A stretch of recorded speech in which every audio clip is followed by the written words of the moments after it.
हरे कृष्णा, राधे राधे। कैसे हैं आप सब लोग? उम्मीद करती हूँ आप सब बहुत अच्छे होंगे। आप सभी का फिर से स्वागत है मेरे एक नए ब्लॉग में।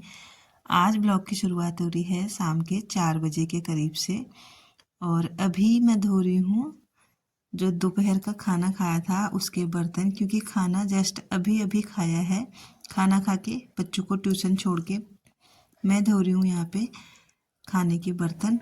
आज हमारा दोपहर का खाना थोड़ा सा लेट हो गया। लेट इसलिए हुआ क्योंकि मम्मी आई हैं और मम्मी से मिलने अगल बगल के लोग भी आ रहे हैं, बाहर से भी आ रहे हैं जो जान पहचान के हैं। इसी चक्कर में आज खाना थोड़ा सा लेट हो गया है। वैसे ना मैंने खाना बना दिया था 1 बजे। 1 बजे खाना खा के कोई गए थे, मेहमान आए थे, वो गए थे। हमने सोचा चलो थोड़ी देर बाद हम भी खाते हैं। जैसे ही वो गए फिर दूसरे मेहमान आ गए, इसी चक्कर में थोड़ा सा लेट हुआ।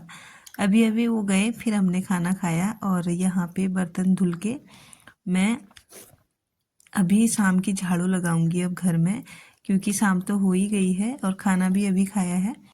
शाम वाली झाड़ू का टाइम हो ही रहा है तो फटाफट से लगा लेते हैं शाम वाली झाड़ू। और अभी ना मैं कपड़े उठा के झाड़ू लगा रही हूँ। किसी किसी दिन कपड़े नहीं उठाती हूँ, लेकिन आज मैं उठा रही हूँ क्योंकि मैंने सुबह के टाइम पे ना यहाँ पे थोड़ी बहुत सिलाई भी की थी।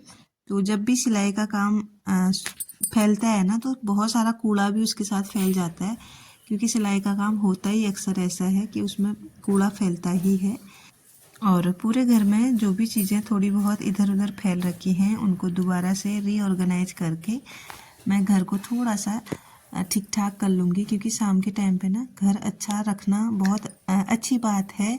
क्योंकि शाम के टाइम पे जैसे हमारा सुबह का रूटीन होता है ना, वही शाम का भी रूटीन होता है। अगर घर में सब कुछ व्यवस्थित रहेगा ना, कोई भी आएगा अपने आप को भी बहुत अच्छा लगता है। घर अगर व्यवस्थित रहता है शाम के टाइम पे। कुछ घरों में ऐसा होता है, कहीं धुले हुए कपड़े पड़े हैं, कहीं कुछ गिरा है, कहीं कोई बर्तन पड़ा है, इस तरह से दिखाई देता है ना तो अच्छा नहीं लगता। तो मैं कोशिश करती हूँ ना सारी चीज़ें अच्छी तरह से ऑर्गेनाइज करके रखूँ, चीज़ों को कम से कम फैलाऊँ और जितनी चीज़ें यूज में आए बस उतनी ही चीज़ें मैं निकालूँ। तो मेरी कोशिश ना यही रहती है, अगर हम थोड़ा सा ज़रूरत की चीज़ें निकालते हैं ना, हमारे लिए काम भी बहुत कम फैलता है।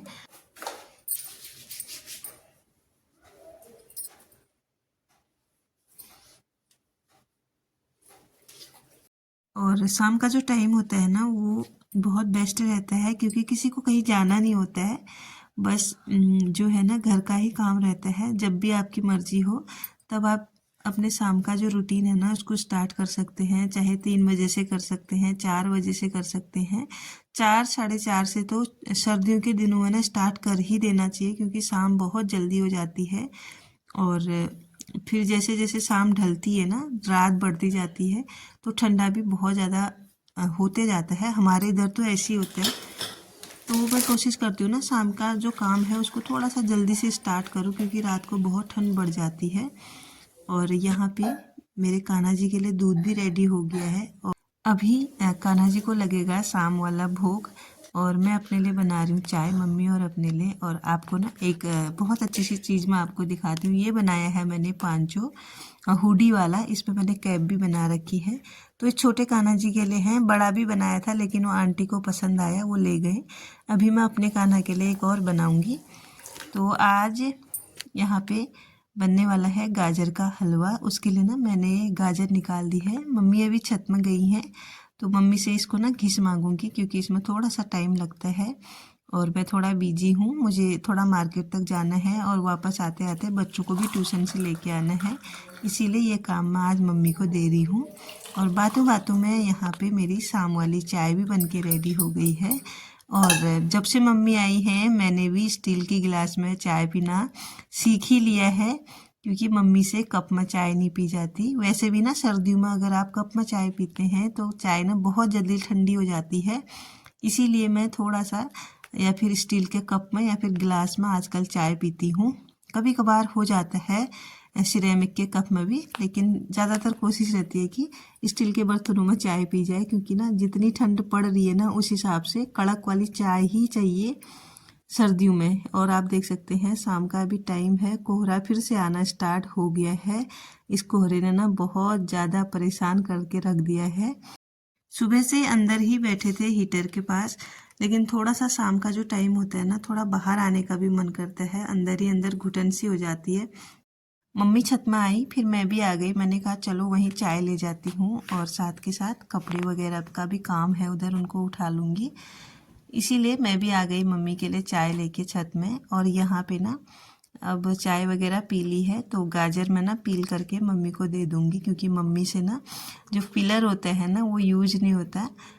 इसीलिए मैं उनकी थोड़ी हेल्प कर दे रही हूँ। सारे गाजर को पील करके दे दूँगी, फिर मैं जाऊँगी मार्केट की ओर कपड़े उठा के।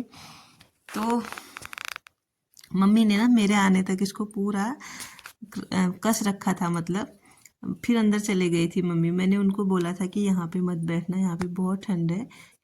अगर हम ना कोहरे में ज़्यादा टाइम रहते हैं ना तो तबीयत भी ख़राब हो जाती है, क्योंकि पिछली बार मेरी हो गई थी जबकि कार्निवल पर फंक्शन था ना स्कूल में, उस टाइम पे मैंने आपको शेयर भी किया था। इसीलिए मैंने मम्मी को बोला कि इस कोहरे में बिल्कुल भी मत रहना। तो यहाँ पे मैंने कपड़े भी उठा दिए हैं और अब हो गई है शाम। तो शाम के टाइम पे मैंने अभी दिया बत्ती का टाइम नहीं हुआ है अभी, तो सबसे पहले मुझे लगा कि मैं जब ना दिया बत्ती के टाइम से पहले गाजर को भून के रख दूँ तो थोड़ा सा इसमें टाइम बचेगा। तो यहाँ पे घी डाल दी है मैंने, और ये घी ना जो मैंने पिछले ब्लॉग में बनाई थी वही है, बहुत अच्छी हो रही थी। कुछ लोग बोलते हैं ना यहाँ के भैंसों की घी वाइट होती है, लेकिन मेरी कभी नहीं होती, मेरी हमेशा येलो येलो टाइप की होती है, बहुत अच्छी होती है, दानेदार घी बनती है। तो यहाँ पे इतनी सारी गाजर मम्मी ने क्रश करके रख दी थी, और ये बर्तन ना कम पड़ गया था तो मैंने गाजर बचा के रखी है, बाद में फिर कभी यूज कर लेंगे किसी चीज़ में। गाजर को ना मैंने बहुत अच्छे से भून लिया था, और अच्छे से भूनने के बाद इसमें डाल दिया था मैंने दूध, और आप देख सकते हैं इतना अच्छा कलर आया है इसका। थोड़ा सा मैंने दूध ये वाला बचा दिया था, और दूसरा वाला दूध भी मैंने भर भर के इसमें डाल दिया था, और गैस कम करके मैंने छोड़ दिया, क्योंकि मुझे अब पूजा करनी है शाम वाली। जब तक मैं पूजा करूँगी थोड़ा बहुत ही पक जाएगा, क्योंकि गाजर का हलवा पकने में थोड़ा सा टाइम लगता ही है। तो अभी जाते हैं मंदिर में, और यहाँ पे सबसे पहले मंदिर की होती है सफाई मेरी शाम के टाइम पे, फिर जाके मैं करती हूँ दिया बत्ती। तो सारी चीज़ें मैंने एक एक करके उठा दी हैं मंदिर की, और अच्छी तरह से सफाई कर दी है। जितना भी फूल वगैरह चढ़ा के रखती हूँ ना उनको उठा देती हूँ, और बर्तनों को साफ़ करूँगी।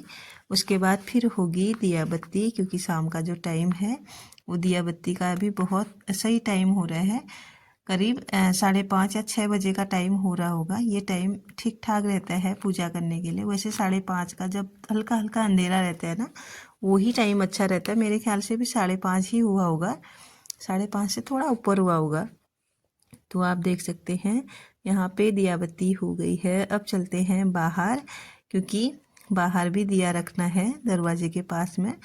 तो यहाँ पे रख दिया है मैंने दिया, और अब चलते हैं छत में, क्योंकि छत में तुलसी जी हैं, तो वहाँ भी दिया रखना बहुत ज़्यादा ज़रूरी है। क्योंकि तुलसी जी के पास ना अंधेरा करके नहीं रखना चाहिए, उनको थोड़ा सा ना शाम के टाइम पे रोशनी कर देनी चाहिए, दिए वगैरह लगा देने चाहिए। और ये ना एक अच्छी हैबिट है, एक पॉजिटिव वाइब इससे घर में आती है। इसके बाद अब बनेगा खाना। तो यहाँ पे सब्जी मैंने डाल दी है। कल के मतलब सुबह के लिए मैंने कल आलू बॉयल करके रखे थे, वो आलू हैं, और उनकी अब बन रही है सब्जी, क्योंकि सुबह ना पराठे बन नहीं पाए, मैंने पूरियाँ बना दी फिर, इसीलिए अब मैं आलू और शिमला मिर्च की यहाँ पे सब्ज़ी बना रही हूँ। बाद में इसमें मट्ठा डालेंगे तो बहुत टेस्टी बनती है, और मम्मी को ना मट्ठे वाली सब्ज़ी बहुत ज़्यादा पसंद है। मम्मी बोलती हैं अपने लिए कुछ भी बना लो, मेरे लिए मट्ठे की सब्ज़ी बना दो। इसीलिए मम्मी ना घर से भर भर के मट्ठा भी लेके आई हैं, क्योंकि मम्मी बिना मट्ठे की सब्ज़ी खाए ना रह ही नहीं सकती हैं। और अच्छी भी लगती है ना, सर्दियों में गर्मियों में जब भी कोई भी मौसम हो ना, मट्ठे वाली सब्ज़ी बहुत अच्छी लगती है। तो यहाँ पे हलवा बन के भी रेडी है, और सबसे पहले लगाते हैं भगवान जी के लिए थाली। तो सबसे पहले मेरे कान्हा जी के लिए है, और भी देवी देवता हैं मंदिर में, उनके लिए भी मैंने थाली लगा दी है। तो अब चलते हैं मंदिर में, और प्रेम भाव से इस साल का पहला गाजर का हलवा भगवान जी को भोग लगाते हैं। तो यहाँ पे कान्हा जी को भोग लगा दिया है, और एक प्लेट में मंदिर में जितने भी देवी देवता हैं उनको भी भोग लगा दिया है, और एक प्लेट एक्स्ट्रा पापा जी के लिए मैंने निकाली है, उनको भी भोग लगाएंगे। तो आप देख सकते हैं गर्मा गर्म गाजर का हलवा। आप लोग भी आइए, एंजॉय कीजिएगा सर्दियों में गर्मा गर्म गाजर का हलवा, क्योंकि ये बहुत अच्छा हो रहा था खाने में, बहुत टेस्टी। जितना दिखने में हो रहा था उतना ही अच्छा खाने में भी हो रहा था। अब बनाते हैं रात का खाना। अभी 8 बजे का टाइम हो रहा होगा, क्योंकि मैं ना आजकल थोड़ा सा खाना जल्दी बनाने की कोशिश करती हूँ। रात को ना बहुत ठंड बढ़ जाती है, तो खाना पीना खा के ना हम लोग बिस्तर में चले जाते हैं। फिर जिसको जो काम करना होता है, बच्चों को पढ़ना होता है तो पढ़ लेते हैं, और मैं अपना एडिटिंग का काम कर लेती हूँ। इससे ना थोड़ा सा टाइम का जो होता है कि ठंडे से भी बच जाते हैं और टाइम भी मिल जाता है। और यहाँ पे किचन को हमेशा रात को मैं बहुत अच्छे तरीके से क्लीन करके रखती हूँ। वैसे तो हर वक्त मेरी किचन ना आपको क्लीन ही मिलेगी, क्योंकि मुझे मैसी किचन बिल्कुल भी पसंद नहीं है। और अब आ जाते हैं मंदिर में अपने प्यारे प्यारे लाला को शयन कराने के लिए। इनका जितना भी श्रृंगार था धीरे धीरे मैंने उतार दिया है, और कपड़े भी हल्के कर दिए। बस इनको एक कैप पहना दी है, कोई पुरानी सी कैप थी वो मैंने भी पहना दी है। और छोटे वाले कान्हा के लिए ना कैप नहीं है, उनकी जितनी भी कैप है ड्रेस के लिए हैं, ड्रेस के साथ अटैच है मतलब। तो उनको मैंने शॉल उड़ा दी है और कान्हा जी को कैप लगा दी। अब इनको बहुत अच्छे से प्रेम भाव से हम कराएंगे शयन। और इनके जो तकिए वगैरह है ना वो भी लगा देती हूँ मैं, ताकि इनको सोने में कोई परेशानी ना हो। और हल्के हाथों से इनको थोड़ा सा थपथपा लिया। अब जाके थोड़ा इनसे प्रार्थना वगैरह की, और करनी भी चाहिए। जैसी भी हमारी सेवा है इसे स्वीकार करना, गलतियों को माफ़ करना, इस तरह से ना मैं बोलती हूँ जब भी इनको सुलाती हूँ। तो अब आ जाते हैं अपने और काम में, क्योंकि ये कपड़े में उठा के लाई थी, इनको फोल्ड करने का मुझे टाइम नहीं मिला। अभी मैं इनको फोल्ड कर रही हूँ। और यहाँ पे बच्चे अभी टीवी देख रहे हैं थोड़ी देर के लिए, जब तक कि मेरे कपड़े फोल्ड ना हो जाए। उसके बाद इनको भी रूम में लेके चलूँगी। और मम्मी तो सो गई हैं, नहीं बैठी हैं, अभी थोड़ी देर में सो जाएंगी मम्मी। मम्मी यहाँ पे हल्की सी दिख रही हैं, क्योंकि मम्मी हीटर सेक रही हैं, इसलिए नीचे पे बैठी हैं और हम लोग ऊपर पे बैठे हैं। मुझे कपड़े फोल्ड करने थे इसलिए। और बच्चे तो टीवी देख रहे हैं, और उसको देखो आप कितना मस्त होके देख रहा है। तो आज का जो ब्लॉग है अब उसको यहीं पे क्लोज करती हूँ मैं। कैसा लगा आप लोगों को देख के ज़रूर बताइएगा। मिलती हूँ आपको नेक्स्ट ब्लॉग के साथ, तब तक के लिए bye bye everyone. Thanks for watching. Radhe Radhe. और अगर चैनल पे नए हैं तो चैनल को सब्सक्राइब भी ज़रूर से कीजिएगा। Bye bye.